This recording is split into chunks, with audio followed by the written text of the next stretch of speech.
দর্শক, আপনারা দেখছেন এটিএন নিউজ। বাংলাদেশ আই হসপিটালের সৌজন্যে লাইভ প্রেসক্রিপশন এই অনুষ্ঠানে আপনাদের সবাইকে আমন্ত্রণ জানাচ্ছি। আমি ডক্টর ফাইজা রাহলা। দর্শক, আমাদের আজকের এই আয়োজনে আমরা যে বিষয়টি নিয়ে কথা বলবো সেটি হচ্ছে চোখের আঘাত ও প্রতিকার। চোখে সাধারণত কী কী ধরনের আঘাত লেগে থাকে এবং চিকিৎসা কীভাবে দেয়া হতে পারে, এই বিষয়গুলো নিয়ে আমাদের অনেকের মনে অনেক প্রশ্ন আছে। আজকে আমরা এই বিষয়টি নিয়ে আলোচনা করব। বিশেষজ্ঞ অতিথি হিসেবে আজ আমাদের সাথে স্টুডিওতে যোগ দিয়েছেন ডক্টর ASMM কাদির, সহযোগী অধ্যাপক, জাতীয় চক্ষু বিজ্ঞান ইনস্টিটিউট ও হাসপাতাল, consultant, Bangladesh eye hospital Uttara limited. আপনাকে অনেক ধন্যবাদ আমাদের সাথে আমাদের আজকের এই অনুষ্ঠানে যোগ দেওয়ার জন্য। ধন্যবাদ আপনাকে। দর্শক, আপনাদেরকে একটু জানাতে চাই, যদি এই বিষয়টি নিয়ে চোখের আঘাত এবং তার চিকিৎসা নিয়ে আপনাদের যদি কোনো প্রশ্ন থাকে তাহলে 0241010469 এই নম্বরটিতে প্রশ্নটি করতে পারেন। আমরা চলে যাচ্ছি তাহলে আমাদের আজকের যে আলোচনার বিষয় সেই বিষয়টিতে। চোখের রোগ নিয়ে যখন কথা বলি, অনেক রোগ সম্পর্কে কিন্তু কিছু কিছু ধারণা আছে যে ডাক্তারের কাছে যেতে হবে, কিভাবে চিকিৎসা নিতে হবে, কিন্তু ইনজুরি বা চোখের আঘাত নিয়ে যখন আমরা কথা বলতে যাই আমরা হয়তো বুঝি না যে কি করতে হবে। আপনার কাছে একেবারে শুরুতে আসলে আমি যেটা জানতে চাই, আপনাদের অভিজ্ঞতায় আপনারা কোন ধরনের চোখের আঘাত বেশি পান? রোগীরা আপনাদের কাছে কোন ধরনের আঘাত নিয়ে বেশি আসে? ধন্যবাদ। আসলে আঘাত একটা গ্রুপ ওয়াইজ আসে। সরি, যখন একটা স্কুল থেকে একটা বাচ্চা আসে, অধিকাংশ ক্ষেত্রে দেখা যায় যে একটা বাচ্চা আরেকটা বাচ্চাকে ঢিল দিচ্ছে, চোখে আঘাত লাগছে। যখন আমরা কোনো ইন্ডাস্ট্রিয়াল এরিয়াতে বসি তখন দেখা যায় যে সেখানে যারা গ্রাইন্ডিং মেশিনে কাজ করে, গ্রাইন্ডিংয়ের একটা টুকরা যেয়ে লাগে, অথবা ওয়েল্ডিং করার সময় একটা টুকরা যেয়ে লাগে। আবার দেখা যায় মারামারির সময়তে লাগে। কিছুদিন আগে দুই ভাইয়ের মধ্যে মারামারিতে এক ভাই আরেক ভাইয়ের চোখ তুলে ফেললো। এছাড়া রোড অ্যাক্সিডেন্টে আসতেছে, চোখ রাপচার হয়ে যাচ্ছে, কেউ একটা পেন্সিল ছুঁড়ে দিল বা কিছু একটা খোঁচা লাগলো, চোখের মনির মধ্যে ফোঁটা হয়ে যে মনির ভিতরে থেকে আইরিস বা বিভিন্ন কন্টেন্ট বের হয়ে আসতেছে। এরকম বিভিন্ন রকম ইনজুরি। আসলে মূল ইনজুরি কাকে বলে এটা বলতে গেলে আমি বলবো যে যেটা আমার চোখে কোনো ডিস্টার্ব করতেছে সেটাই আসলে ইনজুরি। এখন সেটা একটা ছোট্ট ফরেন বডি হোক আর চোখ রাপচার হয়ে যাক। অনেকগুলো ধরনের আসলে ইনজুরি আপনারা পান বা রোগীরা আপনাদের কাছে আসে।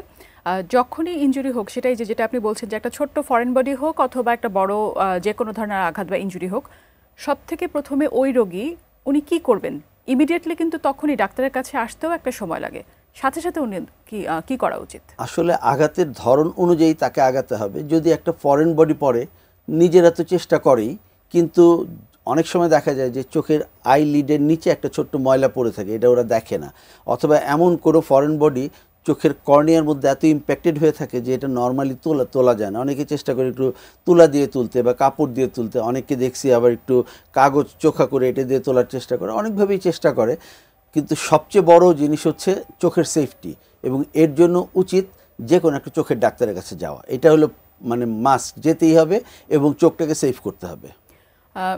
ছোট এবং বড় যে ধরনেরই আঘাত হোক না কেন, বড় আঘাতের কথা তো ভিন্ন, সেক্ষেত্রে আসলে বোঝাই যাচ্ছে। ছোট ছোট যে আঘাতগুলো থাকে সেগুলো থেকে চোখে যদি ঠিক সময় চিকিৎসা না নেওয়া হয় বা ঠিক মতো আসলে ওষুধপত্র না দেওয়া হয়, কি কি ধরনের ক্ষতির সম্ভাবনা থাকে?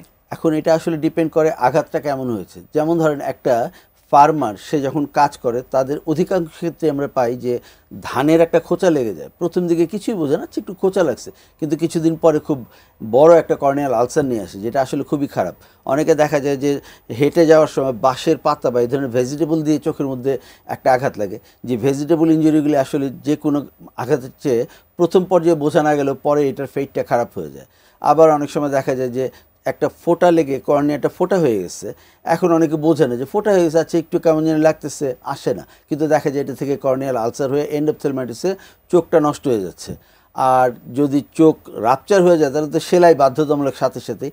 যেটাই বলেন, এটা according to severity, according to cause আমাদের ম্যানেজ করতে হবে, আমাদের কাছে আসতে হবে, এটা আমাদেরই ম্যানেজ করতে হবে। এটা যে কোনো একটা স্পেশালাইজড চোখের ডাক্তারের কাছেই যেতে হবে। জি, আমরা একজন দর্শকের সাথে কথা বলবো, উনি ওনার প্রশ্ন নিয়ে এখন হয়তো আলোচনা করবেন। দর্শক, আপনার নাম বলবেন এবং আপনার প্রশ্নটি জানাবেন। জি, আসসালামু আলাইকুম। আমি ফারজানা বলছিলাম। আমি জানতে চাচ্ছি, আমি জব করি প্লাস আমি মানে বাসার কাজও করি। চুলার কাছে আমার প্রায় কাজ করতে হয়, বাট আমার চোখে বেশ কিছু হলেও সমস্যা আছে। তো এই যে যখন আমি রান্না করছি, রান্নার সময় যে আমার চোখের তাপটা লাগছে, ম্যাক্সিমাম টাইম আমি দেখা সকালে, বিকালে বা রাতে কয়েকবারই আমার যেতে হয়। এইটার জন্য আমার চোখে তো নিশ্চয়ই কোনো না কোনোভাবে এফেক্ট করছে। এটার মানে প্রতিকার বা এটা কি ধরনের সমস্যা হতে পারে? আচ্ছা, এটা ভালো আপনার যদি প্রশ্ন। কোনো প্রশ্ন হ্যাঁ, থাকে ওনার শুনতে কাছে। পেরেছি। এটা ভালো প্রশ্ন। আসলে এটা খুব বাঙালি মায়েদের জন্য বা বাঙালি মেয়েদের জন্য কমন প্রশ্ন যে রান্না করতে গেলে তাপ লাগে। এখন আমাদের প্রথম জিনিস হচ্ছে চেষ্টা করতে হবে তাপটা যেন কম লাগে। আর এই তাপটা কখনোই আসলে এমন তাপ লাগে না যে চোখ গলে যাবে বা চোখ পুড়ে যাবে।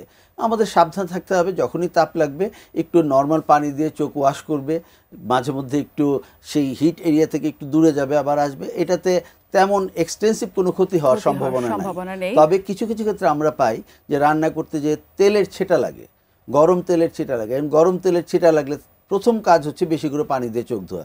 যে কোনো রকম চোখের ইনজুরি যদি রাপচার হয়ে না যায়, ফোটা হয়ে না যায়, তাহলে বেশিরভাগ ক্ষেত্রে চোখের পানি দেওয়াটাই হলো মূল চিকিৎসা, পানি দিয়ে ওয়াশ করাটা। আর যদি রাপচার হয়ে যায় মানে ফেটে যায় বা ফোটা হয়ে যায়, তখন কিছু করা ঠিক না। অবশ্যই একটা ছোট্ট ব্যান্ডেজ দিয়ে, জাস্ট একটা তুলা দিয়ে বা কিছু দিয়ে চোখটা ঢেকে ডাক্তারের কাছে চলে আসা উচিত। আমাদের সময় হয়ে গেল একটি বিরতি নেবার, আমরা এসে আবারও এই আলোচনায় ফিরবো। দর্শক, বাংলাদেশ আই হসপিটালের সৌজন্যে আপনারা দেখছেন লাইভ প্রেসক্রিপশন। আমরা ছোট্ট একটি বিরতি নিয়ে ফেরত আসছি, সাথেই থাকুন।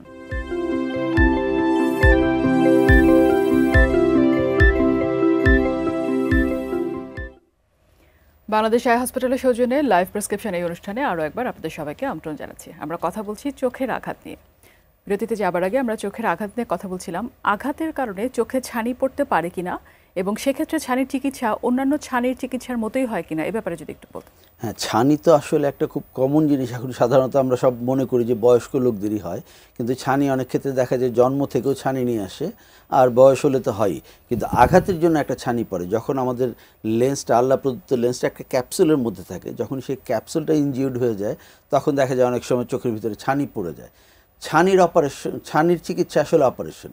ছানি কেটে বের করতে হবে, একটা লেন্স দিতে হবে, কিন্তু তার আগে আমাদের কিছু প্রিকশন বা প্রিপারেশন নিতে হয় যে একটা ছানির পরে আমি অপারেশন করব, রোগী দেখবে কিনা, তার একটা মানে আকাঙ্ক্ষা থাকে যে হ্যাঁ অপারেশনের পরে আমি দেখব।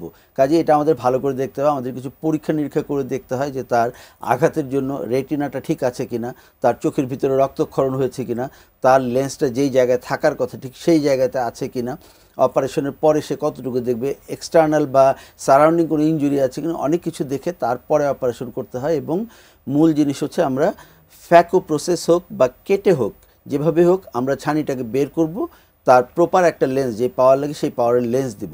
এতে আশা করি তার দেখার আকাঙ্ক্ষাটা মিটতে পারে।